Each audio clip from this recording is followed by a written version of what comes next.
La petite école de Sadirac-Lorient, détruite l'an dernier, vient de laisser sa place à une nouvelle école de 6 classes, 4 en maternelle et 2 en élémentaire.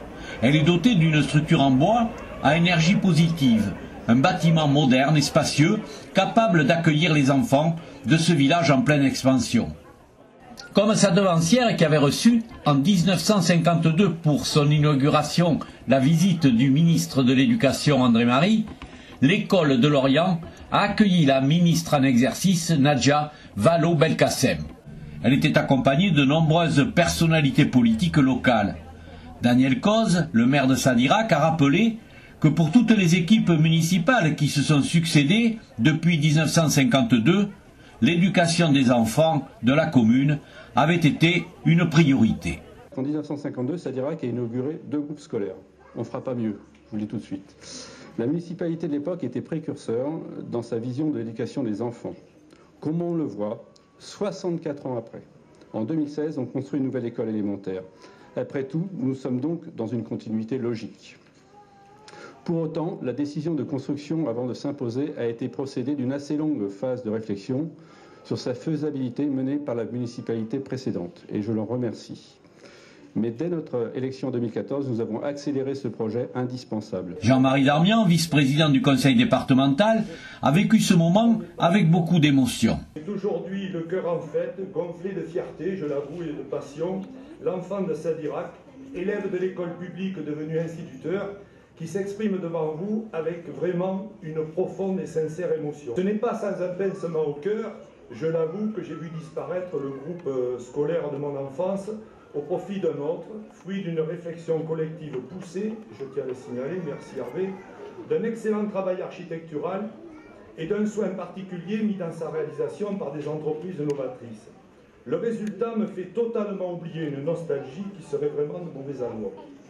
La majorité actuelle du conseil départemental, sous la présidence de Jean-Luc Lège, au nom désormais de ce que l'on appelle la solidarité territoriale, a maintenu et maintiendra encore ce soutien actif, concret, massif à ce qui constitue le vecteur décisif de la vie communale, décidé, ce soutien, sous la présidence de Philippe Madrel. Philippe Madrel, ancien président du conseil départemental, Martine Faure, députée, Françoise Cartron, vice-présidente du Sénat, se sont ensuite succédés à la tribune. Chacune et chacun a apporté son soutien inconditionnel à l'éducation des enfants, une exigence forte, un moyen primordial de donner les bases pour qu'ils deviennent des citoyens émancipés et responsables. Dans son intervention, la ministre a rappelé un des objectifs essentiels dévolus à l'école. Vous avez voulu rénover cette école et l'État vous y a accompagné. Merci, monsieur le préfet, d'y avoir veillé de façon résolue à hauteur de 500 000 €. Donc vous avez voulu rénover cette école, non pas pour en faire autre chose, mais pour lui permettre de continuer à assurer dans de bonnes conditions les missions qui sont les siennes. Eh bien, dites-vous que la refondation de l'école, c'est exactement la même chose. Ça n'est pas une rupture, c'est au contraire, par le changement qui s'imposait, rester fidèle à l'école de la République et notamment à son idéal d'émancipation pour tous. L'école, ce n'est jamais une dépense, c'est toujours un investissement. Son gain ne se calcule pas par des index boursiers, il n'apparaît pas dans les cotations officielles ou dans les pages saumon du Figaro, et pourtant ce gain de l'école est immense. Ce gain, c'est de donner à notre jeunesse les fondamentaux indispensables pour son existence future. C'est de lui assurer une maîtrise de la langue française absolument essentielle.